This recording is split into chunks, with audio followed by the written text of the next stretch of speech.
चलो भाई बढ़ा जाए आगे। कहाँ तक हो गया था? ये भी मॉलिक्यूलर स्टोइचियोमेट्री कंप्लीट हो चुकी है। अब स्टार्ट करने वाले हैं हम लोग क्या? Chemical stoichiometry. तो आपको डेफिनेशन हम बता ही चुके हैं पहले से ही। क्या कंडीशंस है मॉलिक्यूलर स्टोइचियोमेट्री की? तो ये कहां पे अप्लाई करते हैं? कंपाउंड्स पर। सिमिलरली केमिकल स्टोइचियोमेट्री की कंडीशंस मैंने क्या बताई थी आपको? It is applicable only for the balance chemical reaction. Number 2, आपको ये किस किस के बारे में इंफॉर्मेशन देती है? तो मोल रिलेशंस बताती है केमिकल स्टोइचियोमेट्री, मास रिलेशन बताती है, और क्या बताती है? Volume relation. अंडरस्टैंड? किसके बीच में? गिवन केमिकल रिएक्शंस के बीच में। क्लियर है कि नहीं? या गिवन केमिकल रिएक्शंस के अंदर पाए जाने वाले रिएक्टेंट के बीच में, या फिर रिएक्टेंट प्रोडक्ट के बीच में, या फिर प्रोडक्ट के बीच में। क्लियर है कि नहीं? आइए लगाते हैं। तो डेफिनेशन इसकी पहले से लिखा चुका हूं आपको। केमिकल स्टोइचियोमेट्री की डेफिनेशन अभी मैं आपको लिखा ही चुका हूं कंप्लीट। कंडीशंस क्या है ये भी लिखा चुका हूं। आइए अब एग्जांपल से शुरुआत करेंगे। किसके? Chemical stoichiometry. क्लियर है कि नहीं? चलिए, हाँ रिकॉर्डिंग आप देखोगे तो पहले आपको लेक्चर 5 देखना पे, कौन सा? ये 6 है लेक्चर। फिर आपको मिलेगा स्टोइचियोमेट्री का डेफिनेशन इसका किसमें? लेक्चर 6 में। एग्जाम्पल हम लोग लेक्चर 7 में, रिकॉर्डिंग में ऐसा आएगा। आ जाओ आगे बढ़ते हैं। तो हम एक रिएक्शंस बना ले रहे हैं। हमने रिएक्शंस कराई बेटा कैल्शियम कार्बोनेट की, इसको हीट किया। क्या किया? इसको हीट किया। तो जब हम कैल्शियम कार्बोनेट को हीट करते हैं तो वैसे रूल होता है, मैं रूल्स ही लिखा देता हूं। क्या होता है? रूल्स बहुत इंपॉर्टेंट होते हैं। रूल्स क्या है? इनऑर्गेनिक केमिस्ट्री में केवल 40 से 50 रूल है पूरे केमिस्ट्री के अंदर। पढ़ लो तो कोई भी रिएक्शंस बचती नहीं है। कितने इंपॉर्टेंट रूल्स हैं, और आज तक मैं यहाँ पे पढ़ा नहीं पाया हूँ रूल्स को। एक बार पढ़ा दो ना तो हो सकता है इनऑर्गेनिक केमिस्ट्री की ऐसी तैसी हो जाए, मतलब वो हार मान जाएगी उन रूल्स के सामने। बहुत खतरनाक रूल्स बनाए गए हमारे द्वारा। आइए मिलते हैं। बात कर रहे हैं हम लोग दैट इज रूल की। तो रूल कहा जाता है कि जब आप मेटल कार्बोनेट को हीट करते हैं, किसको हीट करते हैं? मेटल कार्बोनेट को। तो मेटल कार्बोनेट को जब आप हीट करेंगे तो मेटल कार्बोनेट के हीट करने से प्रोडक्ट बनता है metal oxide plus CO2 gas. ये है प्रोडक्ट। क्या बनता है? Metal oxide plus CO2 gas. पर इस रूल के एक्सेप्शन में लिखा देता हूं तुम्हें। पर एक्सेप्शन किसमें कन्वर्ट होते वो नहीं बताऊंगा इस समय, पर मैं तुम्हें एक्सेप्शन बता देता हूं। ऐसा कौन नहीं करते? तो alkali metal carbonate except lithium. लेकिन अब इसके अंदर भी एक्सेप्ट किसको छोड़कर? लिथियम को। तो एल्कली मेटल के कार्बोनेट ऐसा नहीं करते, पर उनमें से किसको छोड़ दो? लिथियम कार्बोनेट को। मतलब लिथियम कार्बोनेट हीट करने पर क्या रहता है? Oxide plus CO2।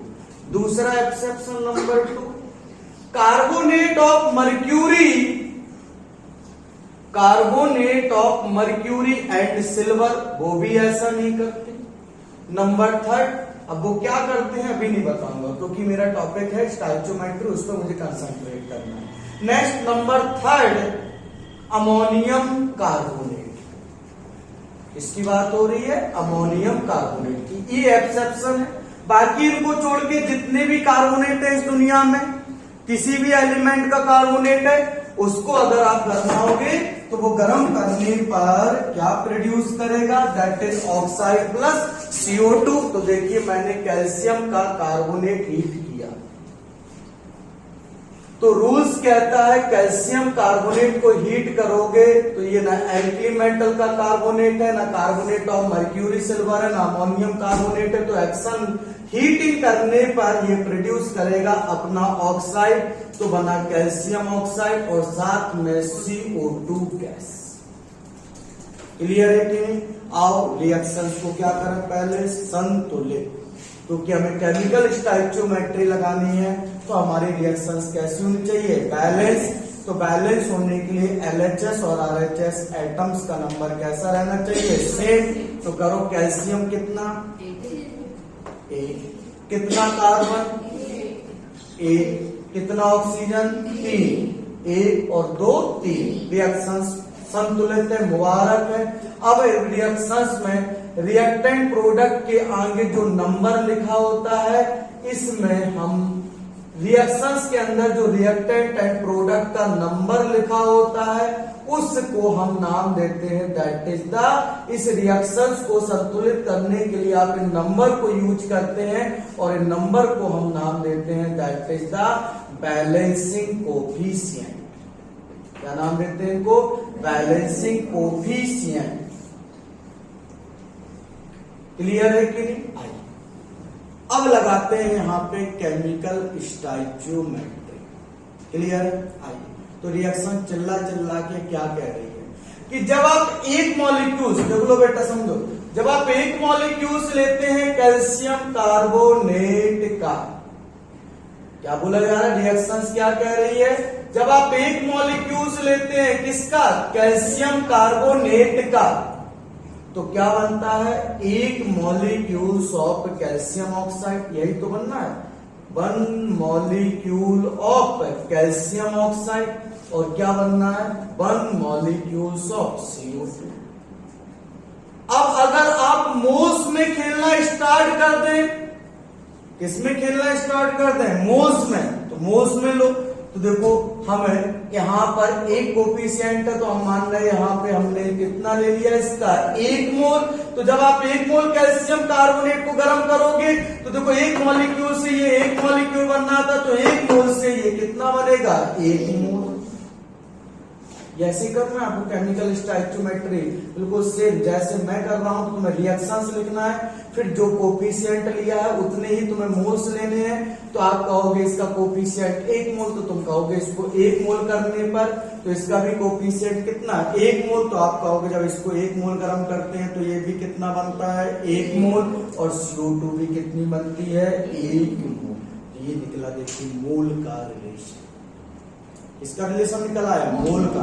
तो बता 1 मोल कैल्शियम कार्बोनेट को गर्म करने पर प्रोडक्ट बन रहा है CO2 एंड CaO। तो कितना CaO, तो 1 मोल को गर्म करने पर CaO भी कितना बनता है, 1 मोल, CO2 भी कितना बनता है, 1 मोल।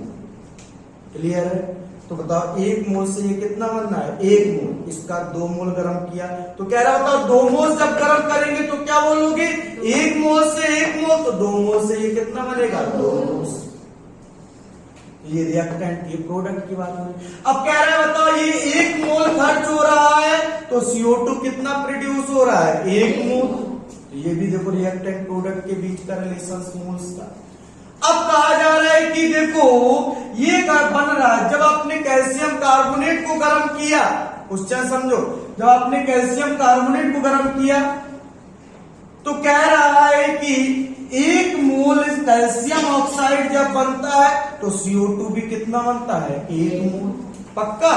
तो आप क्वेश्चन कह रहा है बताओ कि 1 मोल कैल्शियम कार्बोनेट को गर्म कर रहे तो हमें 5 mole of calcium oxide obtain हो रहा है, तो बताओ CO2 कितना निकलेगा, 5। जब 1 मोल बनता है तो ये भी कितना बनता है, 1 मोल। तो अगर ये 5 मोल आ रहा है तो ये भी कितना आएगा, 5 मोल। बात समझ में आ रही? अब वो फिर कह रहा है क्वेश्चन, देखो अभी प्रोडक्ट के बीच की बात चल रही है। फिर क्वेश्चन पूछा उसने कि रिएक्शंस में हमने कैल्शियम कार्बोनेट को गर्म किया, उसमें आधा मोल CO2 बाहर आया, तो बताओ कैल्शियम ऑक्साइड कितना बाहर आएगा।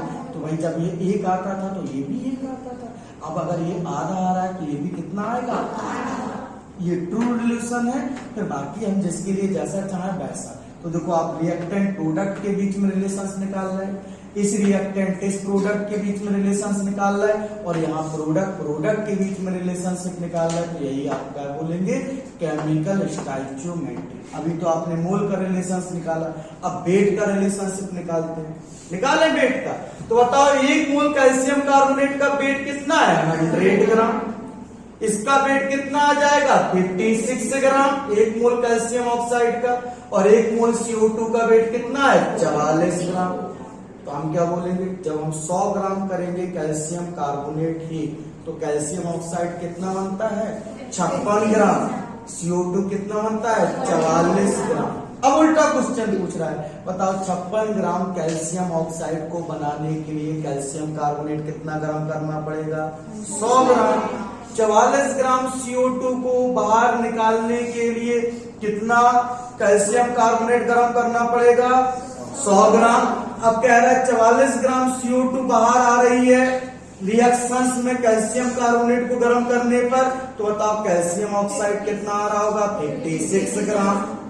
ये रिलेशन, अब इस पे क्वेश्चन पूछा जा सकता है, बोले बताओ 11 ग्राम CO2 आ रही है बाहर, तो कितना कैल्शियम कार्बोनेट को गर्म करना पड़ेगा।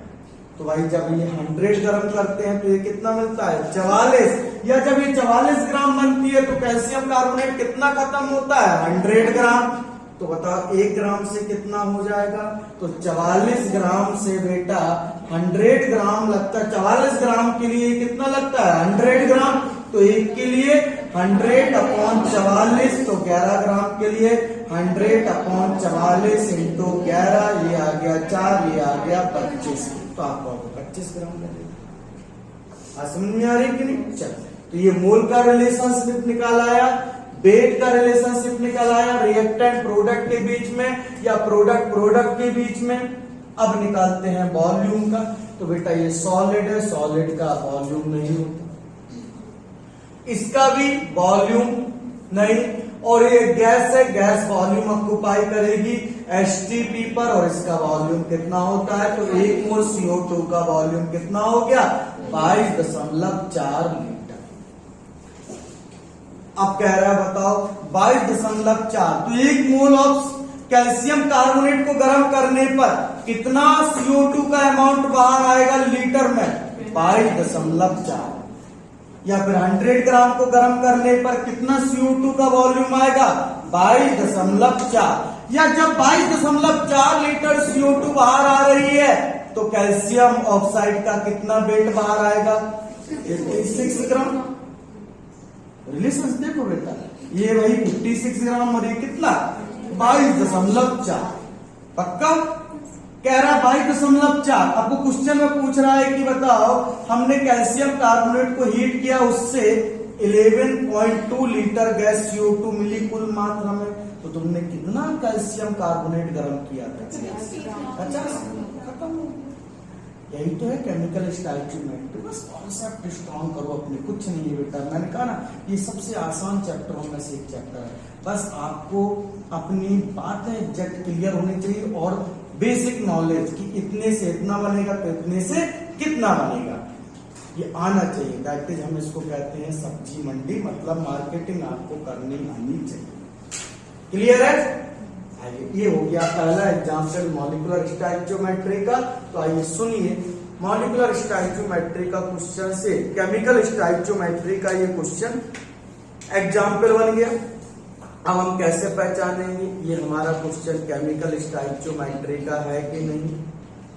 तो अगर कोई रिएक्शंस की बात की जा रही है, उसमें किसी एक रिएक्टेंट का इंफॉर्मेशन दे, दूसरे रिएक्टेंट का इंफॉर्मेशन पूछे, या फिर एक रिएक्टेंट का इंफॉर्मेशन दे, दूसरे प्रोडक्ट का इंफॉर्मेशन पूछे, या फिर एक प्रोडक्ट का इंफॉर्मेशन दे, किसका इंफॉर्मेशन पूछे, किसी अदर रिएक्टेंट का या फिर किसी अदर प्रोडक्ट का, मतलब एक ही का इंफॉर्मेशन मिलना चाहिए। और किसका इंफॉर्मेशन पूछना चाहिए, दूसरे का। तो हमेशा पर किसके अंदर, केमिकल रिएक्शंस के अंदर। तो क्या लगाएंगे, केमिकल स्टोइचियोमेट्री। अब लगाएंगे तो कैसे लगाएंगे इसको, तो पहले तो हम बनाएंगे बैलेंस केमिकल रिएक्शन, फिर निकालेंगे उनके बीच में कोफिशिएंट के बेसिस पर मोल का रिलेशन, मास का रिलेशन एंड वॉल्यूम का रिलेशन। ये स्टोइकियोमेट्री लग गई, पर हमें सभी रिलेशंस निकालने की जरूरत नहीं है। ये तो एक हमारा पूरा स्टोइकियोमेट्री का कंसेप्ट है। हम क्वेश्चन सॉल्व करते समय उसी रिलेशंस को निकालेंगे जिसका रिलेशंस पूछा गया है एंड जिसका रिलेशंस दिया गया है। हम फालतू क्यों सबको निकालेंगे? क्लियर है कि नहीं? चलिए नोट करिए इसका एग्जाम्पल, फिर आगे बनाएंगे।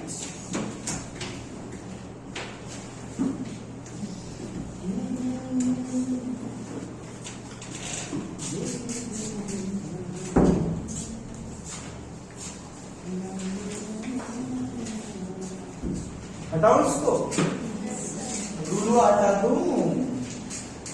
केमिकल स्टोइकियोमेट्री झाला, लेकिन अभी इसमें कॉन्सेप्ट ऐसा आएगा जो अपने कॉन्सेप्ट की इसकी लंका नहीं लगाएगा, बस थोड़ा सा एक कॉन्सेप्ट के अंदर एक और कॉन्सेप्ट घुस जाएगा कि जब हम को रिएक्शंस दी जाए और दो रिएक्टेंट या दो से ज्यादा रिएक्टेंट है और उन सबकी इंफॉर्मेशन दे दी जाए, तो फिर ये क्वेश्चंस हम केमिकल स्टोइकियोमेट्री ही लगा के सॉल्व करेंगे। बट यहाँ पर केमिकल स्टोइकियोमेट्री के साथ साथ एक और कॉन्सेप्ट लगेगा, लिमिटिंग रिएजेंट कॉन्सेप्ट। बात क्लियर? क्या लगाना स्टार्ट कर देंगे?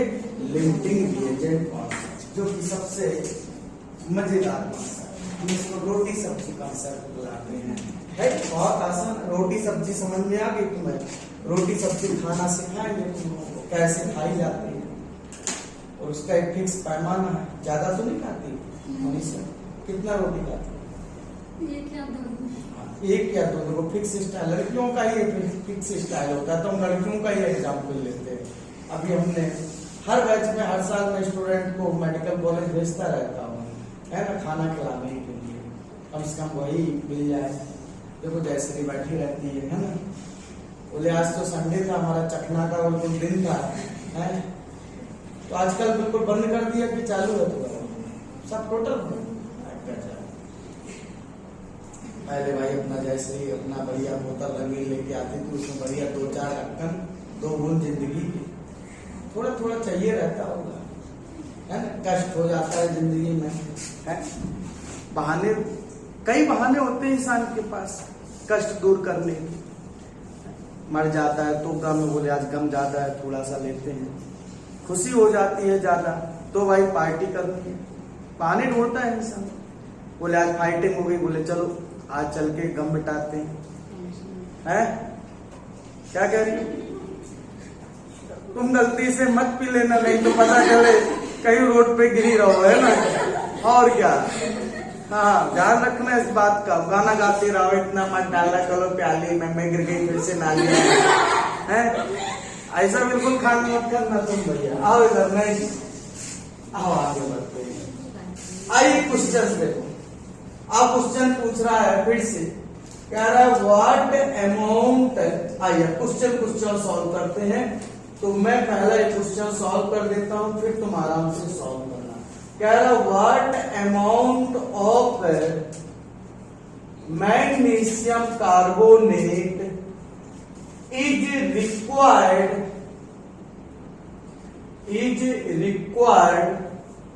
टू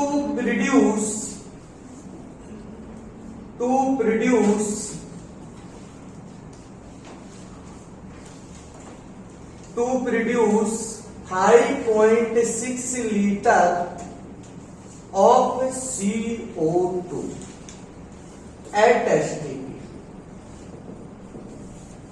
क्लियर है? सुनिए जरा ध्यान से, क्या कहा जा रहा है क्वेश्चन में बेटा, कि कितना अमाउंट रिक्वायर्ड होगा किसका?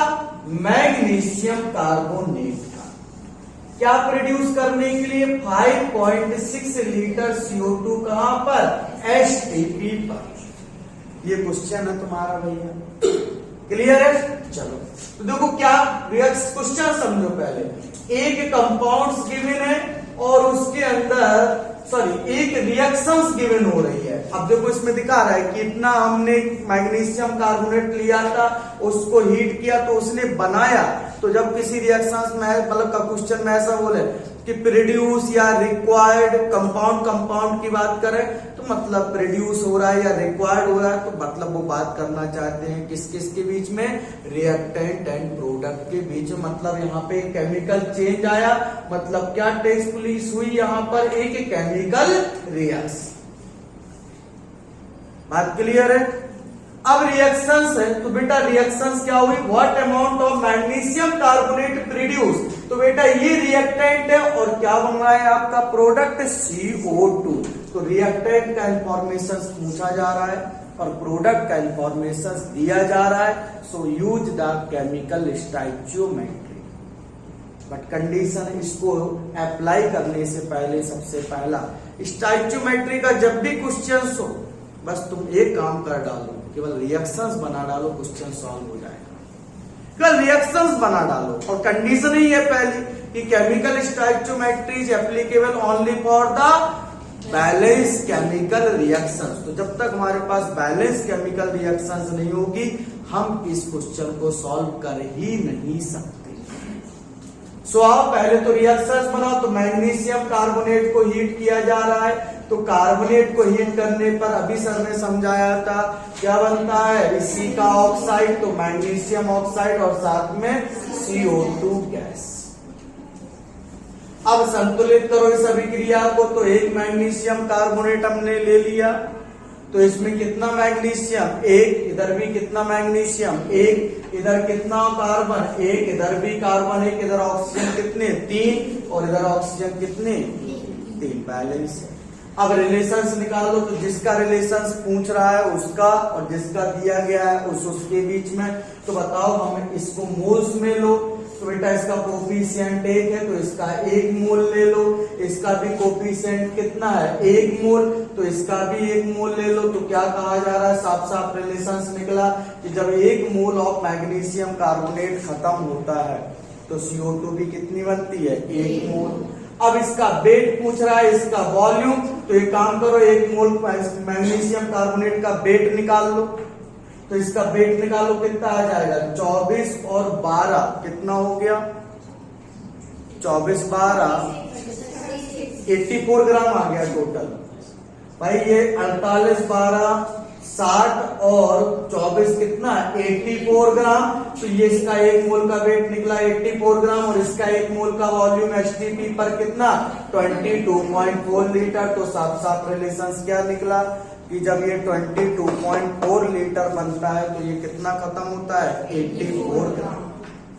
तो वो कह रहा बताओ 5.6 लीटर के लिए ये कितना चाहिए होगा, तो निकाल देंगे। तो जब ये 22.4 लीटर बनता है CO2 तो मैग्नीशियम कार्बोनेट कितना लगता है, 84 ग्राम, 84। तो जब ये 1 लीटर खत्म हो गया तो कितना है, 84/22.4।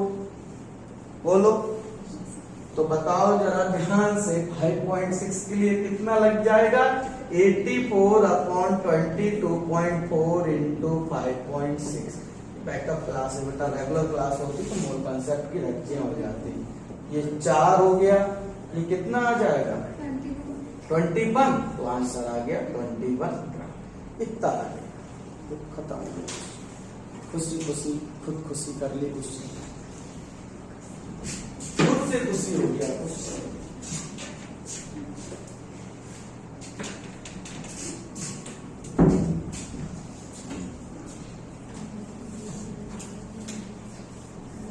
चलो भैया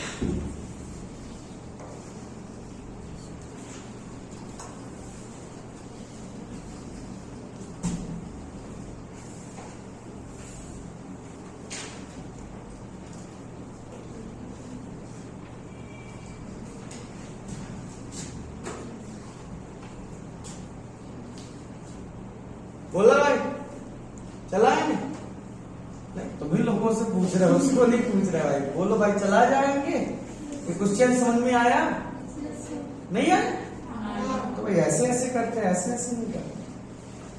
मुंडी हिलाना सही से सीख भाई, ऐसे ऐसे ऐसे ऐसे नहीं करते यार, डरा रहे तुम लोग, नहीं आया, ऐसे ऐसे करते। आओ भाई नेक्स्ट, अब क्वेश्चन देखो, कह रहा है कि व्हाट वॉल्यूम, कितना टाइम हो गया बेटा? 11:05। ये क्वेश्चन खत्म कराने के साथ, what volume of oxygen, what volume of oxygen at STP is required, what volume of oxygen at STP is required to burn completely, to burn completely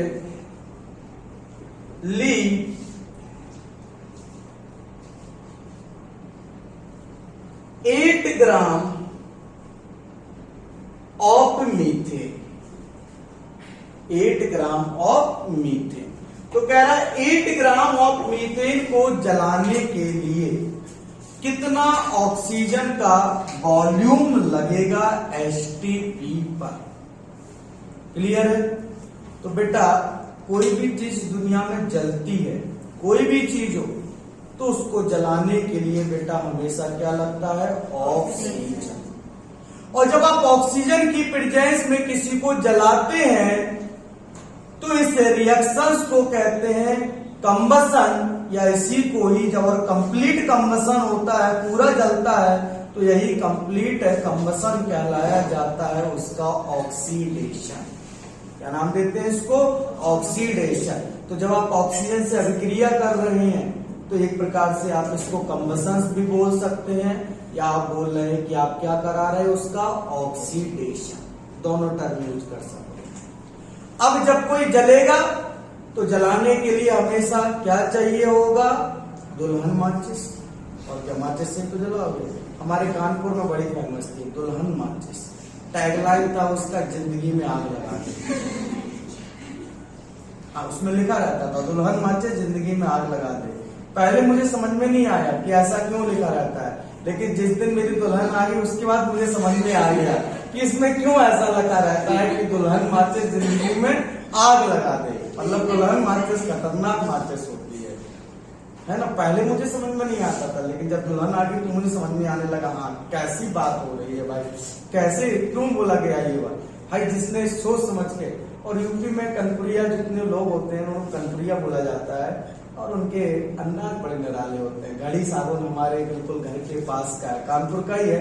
हमारा डिस्ट्रिक्ट ये कानपुर और ये हमारा जालौन डिस्ट्रिक्ट बिल्कुल सीमाएं मिली जुली है ना। तो जो वहाँ घड़ी नहीं सुना, घड़ी साबुन, घड़ी साबुन के पीछे पहले बहुत बड़ी कहानी है। उसका जो टैगलाइन बना ना, पहले इस्तेमाल करें फिर विश्वास करें, तो ये टैगलाइन जनता ने दिया था। मतलब क्या था कि इसका प्रोडक्शन घड़ी साबुन का लगभग 2000 के आसपास हुआ, ईयर 2000 के आसपास। और जब घड़ी साबुन बनाना स्टार्ट किया उस कंपनी ने, कंपनी का नाम है RSPL, मेरे ही नाम पे है पर मेरी नहीं है, वैसे पूरा नाम है उसका Rohit surfactant RS, Rohit surfactant private limited. ये है कंपनी का नाम RSPL, और बहुत बड़ा ब्रांड हो गया तो RSPL घड़ी। तो भाई वो कंपनी का नाम है, मेरे घर के पास ही वो कंपनी है, ज्यादा से ज्यादा 30 किलोमीटर होगी, वो बहुत बड़ा प्लांट है उसका। तो वहां पे पहले छोटा सा 2 कमरे में, मतलब इतनी सी जगह में उसने मशीन लगाई साबुन बनाने के लिए, घड़ी साबुन। ठीक है, साबुन बनाया उसने और बहुत सारा अमाउंट ऑफ प्रोडक्शन कर दिया, लेकिन कोई चेन थी नहीं सप्लाई की, कहाँ बेचे, किस दुकान पे बेचे, ये कोई कांटेक्ट नहीं, बस प्रोडक्शन कर लिया बहुत सारे अमाउंट में, क्या साबुन। अब भाई कोई खरीदने को तैयार ही नहीं था, क्योंकि पैसे नहीं थे, और साबुन का सीधा सीधा टिकिया मिलती थी, उसके ऊपर कोई उसके ऊपर रैपिंग नहीं थी, बस वो टिकिया रहती थी ऐसे। अब इसका नाम भी नहीं पता था कि कौन सा साबुन है, और उस जमाने में लोग बहुत दिमाग लगाते थे हर चीज खरीदने के लिए।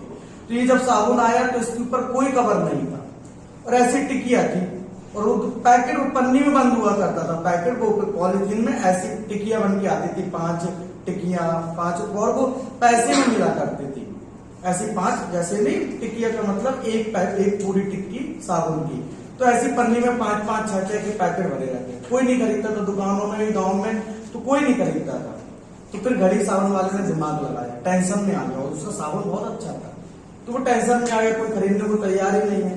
तो फिर उसने क्या कहा, घर घर गांव में आके माइक लेके आया, बोले आप पहले इस्तेमाल करिए साबुन, और फिर बोले आपको अच्छा लगे फिर आप खरीदिए। तो वहीं से डायलॉग बनाता है, पहले इस्तेमाल करें फिर विश्वास करें। ये मतलब ग्रामीण लोगों ने, तो उसका गांव में आता था, माइक पे ये अनाउंस होता था, पहले आप इसको इस्तेमाल करिए, देखिए अच्छा लगे तो इस पर विश्वास करिए, और फिर आप इसको बाहर दोबारा खरीदने आइए। तो पहले तो क्या हुआ, हर घर में मतलब ये समझ लो कि साल भर के लिए घड़ी वालों ने साबुन मुफ्त दे दिया था।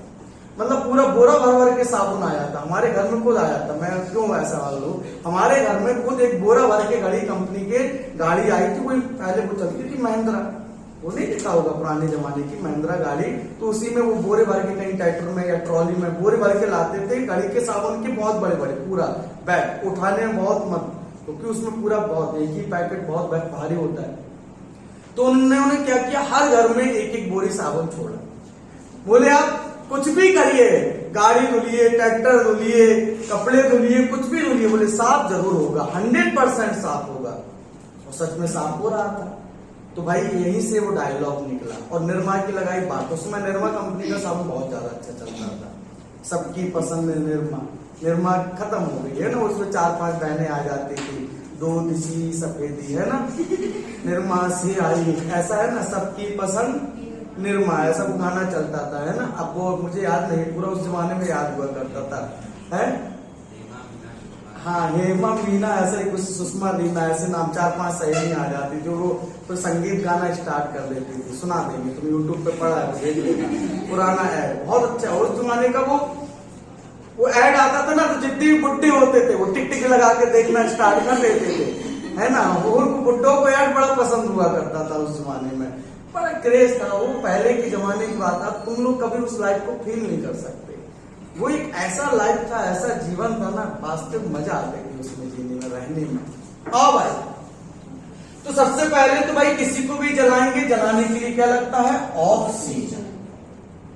तो अब ये रिएक्शंस हो गई, मीथेन को जला रहे किसके साथ, ऑक्सीजन के साथ। तो कह रहे इतना मीथेन जलाएंगे तो कितना ऑक्सीजन का वॉल्यूम लगेगा। तो पहले तो भैया रिएक्शंस है ये, तो रिएक्शंस में रिएक्टेंट और रिएक्टेंट की ही बीच की इंफॉर्मेशन पूछी जा रही है। तो लगाएंगे केमिकल स्टोइकियोमेट्री, पर हमें बनानी पड़ेगी बैलेंस केमिकल रिएक्शन। अब कैसे बनेगी, तो पहले तो याद रखो कि जब कोई ऑर्गेनिक का कंपाउंड होता है, क्या होता है बेटा, ऑर्गेनिक का कंपाउंड, और ऑर्गेनिक का कंपाउंड है, अगर हम उसको जलाएंगे तो उसमें अगर कार्बन प्रेजेंट है तो हमेशा CO2 बाहर निकलेगा, और अगर हाइड्रोजन है तो हमेशा क्या बाहर आएगा, H2O। ये पॉइंट याद रखो। तो ऑर्गेनिक कंपाउंड को जलाने पर क्या मिलता है हमें, तो अगर कार्बन प्रेजेंट है ऑर्गेनिक कंपाउंड में तो क्या मिलेगा हमेशा, CO2, और वाटर प्रेजेंट है तो हाइड्रोजन प्रेजेंट है तो क्या बाहर आएगा, H2O। अब नेक्स्ट पॉइंट सुनो। अब मान लो कोई ऐसा ऑर्गेनिक कंपाउंड है जिसमें only carbon and hydrogen present है, सिर्फ क्या प्रेजेंट है, कार्बन एंड हाइड्रोजन। वो कैसा भी कंपाउंड हो ऑर्गेनिक का, बट उसमें ओनली क्या प्रेजेंट है, कार्बन एंड हाइड्रोजन। तो इन कंपाउंड को जनरली नाम दिया जाता है हाइड्रोकार्बन। तो carbon hydrogen containing organic compound को जनरली क्या बोला जाता है, हाइड्रोकार्बन। अब वो हाइड्रोकार्बन किसी भी प्रकार का हो, चाहे संतृप्त हो या असंतृप्त हो, दैट इज अनसैचुरेटेड या फिर सैचुरेटेड, या फिर एलिफैटिक हो या फिर आपका एरोमेटिक, उससे कोई फर्क नहीं पड़ता, बट क्या प्रेजेंट हो उसके अंदर, कार्बन एंड हाइड्रोजन, तो क्या बोलेंगे उसको, हाइड्रोकार्बन। अब एक बात और सुनिए, अब कोई भी दुनिया का हाइड्रोकार्बन अगर आप उसको जलाएंगे तो जलाने के लिए आप मदद ले सकते हैं हाइड्रोकार्बन को जलाने के लिए बनी एक जनरल कंबशन इक्वेशन से। और क्या होती है किसी भी हाइड्रोकार्बन को जलाने के लिए general combustion equation, general combustion equation मतलब सामान्य दहन समीकरण क्या होता है तो सुनिए। तो मान लेते हैं कोई भी हाइड्रोकार्बन है जिसका फॉर्मूला है CHH, मतलब कार्बन है हाइड्रोजन और कार्बन में कितने एटम है, कार्बन के कितने एटम है X और हाइड्रोजन के कितने एटम है Y। तो अब ये जलेगा तो जलाने के लिए क्या लगेगा, ऑक्सीजन। तो कितना ऑक्सीजन लगेगा तो याद रखेंगे X प्लस Y/4O2। कितना ऑक्सीजन लगेगा, X प्लस Y/4O2। अब प्रोडक्ट क्या बनेगा तो मैंने कहा था कार्बन प्रेजेंट है तो CO2। अब कितना CO2 बनेगा तो X CO2। कितना वाटर बनेगा तो हाइड्रोजन है तो वाटर बनेगा, कितना वाटर बनेगा Y/2H2। और आपने अगर इस अभिक्रिया के सहायता से आपने इसका दहन इक्वेशन लिखा किसी भी हाइड्रोकार्बन का तो इसका दो फायदा है। एक तो अभिक्रिया में सारे के सारे रिएक्टेंट प्रोडक्ट सही सही बन जाते हैं। नंबर दूसरा फायदा ये होता है कि आपको रिएक्शन संतुलित करने की जरूरत नहीं पड़ती, वो अपने आप हो जाएगी। आओ मैं मीथेन को जला देता हूं, बनाते हैं मीथेन का कंबशन करते हैं पहले।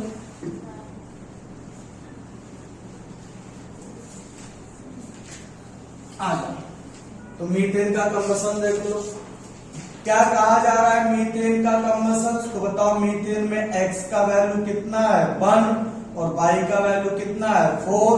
तो कितना ऑक्सीजन लगेगा 1 प्लस 4/4 दैट इज 4 बन जाए, कितना हो गया 4 प्लस 4 8/4 मतलब 2 O2 ऑक्सीजन लगेगा।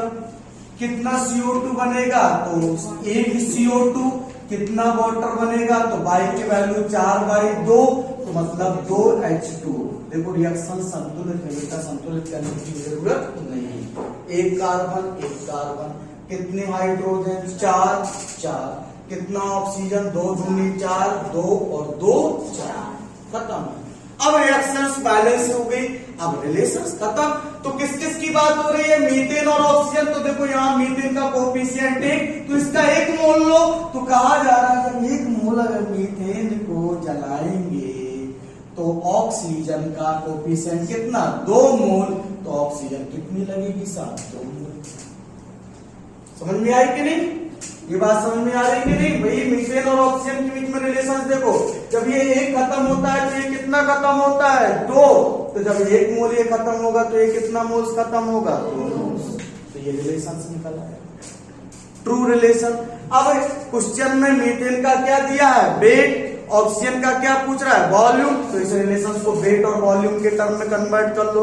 1 मोल मीथेन का वेट कितना हो गया 16 ग्राम और 2 मोल ऑक्सीजन का वॉल्यूम कितना हो गया दैट इज 22.4 या 2 इंटू 22.4 लीटर। यस और नो। अब ये 16 ग्राम का है और तुमसे कितने का पूछ रहा है 8 ग्राम। तो बताओ 1 ग्राम के लिए कितना लगेगा 2 इंटू 22.4 अपॉन 16। तो 8 ग्राम के लिए कितना लगेगा 2 इंटू 22.4 अपॉन 16 इंटू 8। तो ये 2 हो गया, ये आ गया 11, 2 से 2 आंसर आ गया दैट इज द 22.4 लीटर। खत्म हो गया क्वेश्चन, झाला नोट कर लो, सिंपल सा काम।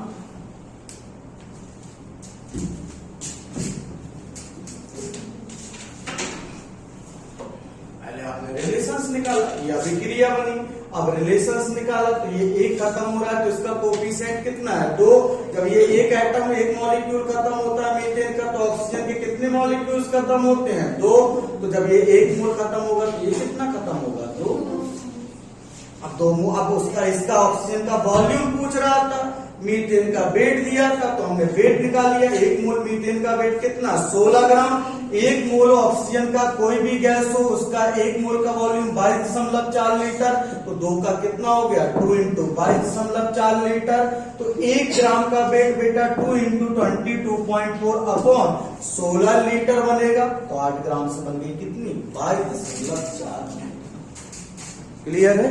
चलिए, ये केमिकल स्टाइचियोमेट्री का पार्ट 1 ही खत्म हुआ। अभी इसके कुछ क्वेश्चंस और करने हैं, as well as limiting reagent concept करना है। तो ये क्लास मेरी कल भी कंटिन्यू रहेगी दोपहर में 1 बजे से लेके 2:30 बजे तक। क्लियर? थैंक यू, धन्यवाद आज के लिए।